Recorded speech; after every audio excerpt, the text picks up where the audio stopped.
Hello friends, இன்றைக்கான வீடியோவில் என்ன பார்க்க போகிறோன்னா, எப்படி பிஆர் ரேங்கை ஈஸியாக புஷ் பண்ணுறதுன்ற 5 டிப்ஸ் அண்ட் ட்ரிக்ஸ் தான் பார்க்க போகிறோம். முதல் ட்ரிக்கை நீங்கள் எங்கேயுமே கேள்விப்பட்டிருக்க மாட்டீங்க. ஃபஸ்ட்டே வந்து மேப்பை பார்த்துக்கணும். இந்த இந்த 5 மேப்பில் உங்களுக்கு எந்த மேப்பு நல்லா ஆட வரும், எந்த மேப்பு பிடிச்சிருக்கு அப்படின்னு சொல்லிட்டு அதை மட்டும் டவுன்லோட் பண்ணி வச்சுருக்கணும். எனக்கு வந்து பெர்முடாவும் பர்கெட்ரியும் ஓரளவுக்கு ஆட வரும். அதனால் அந்த மேப்பை வந்து டவுன்லோட் பண்ணி வச்சுருக்கேன். மிச்செல்லாம் டெலீட் பண்ணிட்டேன். அதுக்கப்புறம் வந்து நம்பர் 2, கேரக்டர் ஸ்கில் காம்பினேஷன். ஸ்குவாட்டில் ஒருத்தராவது இந்த கேரக்டர் வெடிச்சே ஆகணும். இந்த கேரக்டர் ஸ்கில் ஸ்க்ரீனில் காமிக்கிற பாருங்கள், ஹீல் பண்ணுறதுக்கு வந்து நல்லா யூஸ் ஆகும்.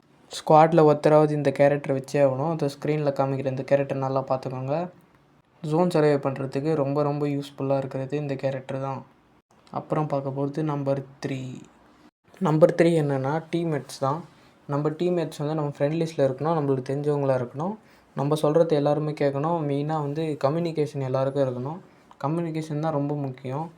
அடுத்து நம்பர் ஃபோர் வந்து அந்த ஹீல் கேரக்டரை வச்சவங்க வந்து அட்டாக்கிங்கே போகக்கூடாது. காரு இல்லை பைக் எடுத்துகிட்டு இந்த மாதிரி வந்து ஜோன் வரைக்கும் சுற்றிக்கிட்டே இருக்கணும். ஜோன் வந்து ஒரு குறிப்பிட்ட ஸ்டேஜ் சின்னதாகிற வரைக்கும் நம்ம வந்து சுற்றிக்கிட்டே இருக்கணும். இந்த மாதிரி இப்போ வந்து மோஸ்ட்டாக அழிவு வந்து 16 வந்துச்சு. அழிவு 16 வர வரைக்கும் நான் வந்து 0 கில்ல தான் இருக்கேன். கில்லே மோஸ்ட்டாக வராது. இந்த மாதிரி ஹீல் பண்ணுறவங்களுக்கு சுற்றிக்கிட்டே இருக்கணும். அப்பன்னு பார்த்து மட்டும் நம்ம யாருக்கிட்டையும் அட்டாக்கிங்கே போகக்கூடாது. ஹீல் பண்ணுறவங்கள மட்டும் சொல்கிறேன். ஸ்குவாடில் ஒரு ஹீல் இருந்தால் தான் மெயினாக கிராண்ட் மாஸ்டர் அடிக்கிறதுக்கு யூஸ்ஃபுல்லாக இருக்கும். இப்போ வந்து அங்கே பார்த்தீங்கன்னா எனிமி இருந்திருப்பான், என் டீம்மேட் வந்து அட்டாக்கிங் போயிருந்திருப்பான். நான் வந்து நினச்சிருந்தா பேக்கப் தந்துருக்கலாம். இருந்தாலும் நான் வந்து ஹீல் பண்ணிக்கலாம், என்கிட்ட டோக்கன் இருக்குது அப்படின்னு சொல்லிட்டு நான் ஜோன் சர்வே பண்ண போயிட்டேன். அங்கேருந்து ஒருத்தன் எங்கள் டீம்மேட்டுக்கு வந்து அடிச்சிட்ருப்பான். அவனுக்கு வந்து முடிஞ்ச அளவுக்கு ஒரு டேமேஜ் கொடுத்துட்டு அதுக்கப்புறம் வந்து நான் இறங்கவே இல்லை. திருப்பியும் ஹீல் பண்ணுறதுக்கு தான் போயிட்டுருக்கேன். டீம்மேட் ஒருத்தன் டெத் ஆகிட்டு இருக்கான். அவனை வந்து ஹீல் பண்ணுறதுக்காக போயிட்டுருக்கேன்.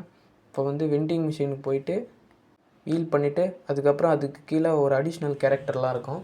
அதில் அலாக்கு அந்த மாதிரி கேரக்டர் வந்து இருந்துச்சுன்னா அந்த கேரக்டர் ஸ்கில்லை வாங்கி வச்சுக்கோங்க. நான் வாங்கிட்டேன். அது வந்து கொஞ்சம் யூஸ் ஆகும் ஜோன் சர்வே பண்ணுறதுக்கு. அப்புறம் வந்து மெயினாக சூப்பர் மெடிக்கிட் வந்து உங்கள் டீம்மேட் கிட்டேருந்து கலெக்ட் பண்ணி வச்சுக்கோங்க. நிறைய கலெக்ட் பண்ணி வச்சுக்கோங்க. நான் ஒரு 10 ஒரு 12 அந்த மாதிரி வச்சுருப்பேன். இப்போ வந்து நம்ம டீம்மேட் எல்லாம் இறங்கிட்டாங்க. அங்கே வந்து நிறைய கிராஷ் ஃபயர் நடக்குது. நம்ம டீம்மேட்டை திருப்பி ஹீல் பண்ணுற நிலமை வரும்.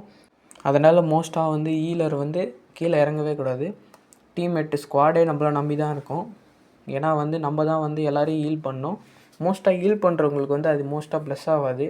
ஏன்னா அவங்க வந்து கில்லே எடுக்க மாட்டாங்கல்ல, அதனால் வந்து ப்ளஸ் ஆகாது. சரி, இறங்காத சுற்றிக்கிட்டே இருப்பேன். நான் இறங்கவே மாட்டேன். எவ்வளோ ஜோன் குட்டியானாலும் ஒரு குறிப்பிட்ட ஸ்டேஜுக்கு அப்புறம் வந்து இறங்கி தான் ஆகணும். ஆனால் வந்து இங்கே ஒருத்தர் மான்ஸ்டர் ட்ரக்கில் சுற்றுறா பாருங்க. இந்த மாதிரி வந்து எனிமீஸ்லேயும் நிறைய பேர் வந்து சுற்றுவானுங்க. நான் வந்து என்ன பண்ணுவேன், என் டீம்மேட் வந்து அடிச்சுக்கிட்டே இருப்பாங்க. நான் வந்து பேக்கப் தரலாம். ஆனால் வந்து நான் வந்து யாருக்கும் தரமாட்டேன் பேக்கப்பு. ஏன்னா நான் ஹீல் பண்ணுறேன்ல, என்கிட்ட டோக்கன் இருக்குது. பேக்கப் தர பார்த்து எல்லாமே வேஸ்ட்டாக போயிடும். அதுக்கப்புறம் வந்து எல்லாம் டெத் ஆகிட்டாங்க. இப்போ நான் ஒரே ஒருத்தன் தான் இருக்கேன். அழிவு பார்த்திங்கன்னா 4. நான் இப்போ போயிட்டு வந்து ஹீல் பண்ண போகிறேன். திருப்பியும் வந்து இப்போ பக்கத்தில் இருக்கிற ஹீலிங் மிஷினை பார்த்து வச்சுக்கோங்க. அங்கே தான் அடிக்கடி இப்போ ஹீல் பண்ண வேண்டியதாக இருக்கும். சூப்பர் மெடிக்கிட் நிறைய எடுத்து வச்சுக்கோங்க, அது யூஸாக இருக்கும். அதுக்கப்புறம் நான் போய் ஸ்குவாடை ஹீல் பண்ணுறேன். இந்த இடத்துல ஹெல்த் அதிகமாக போகிறதுனால நான் வந்து கூடி சீக்கிரம் டெத் ஆகிடுவேன். நான் டெத் ஆகிட்டோடனே டீம்மேட்லாம் வந்து மேலேருந்து இறங்குவாங்க. அழிவு பார்த்திங்கன்னா 5 வந்துச்சு. ஜோன் பார்த்திங்களா எவ்வளோ குட்டி ஆகிடுச்சு. இவ்வளோ குட்டி ஜோனில் வந்து ஹீலரால் எதுவும் பண்ண முடியாது. இப்போ டீம்மேட் ஸ்கைல் தான் இருக்குது மேட்ச்சு. அழிவு 3, எனிமி ஒரே ஒருத்தன் தான் இருக்கான். இவன் ஒருத்தனை அடிச்சிட்டான். இப்போ நம்ம டீம்மேட்டில் ஒரே ஒருத்தன் தான் இருக்கான். அவன் வந்து ஏறி போகிறான். அவன் அடிப்பானா இல்லையான்னு பார்ப்போம். எனிமி ஃபுல் லூட் வச்சுருக்கான். இவன் வந்து க்ளோவல் போட்டு கவர் எடுத்துட்டான். டேமேஜ் ஆட்டோ ரிவ்யூ போட்டாச்சு.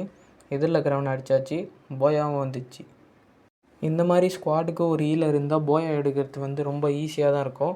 அதுக்கப்புறம் வந்து நம்ம பார்க்க போகிறது நம்பர் 5 ட்ரிக்கு ஒன்றும் இல்லை.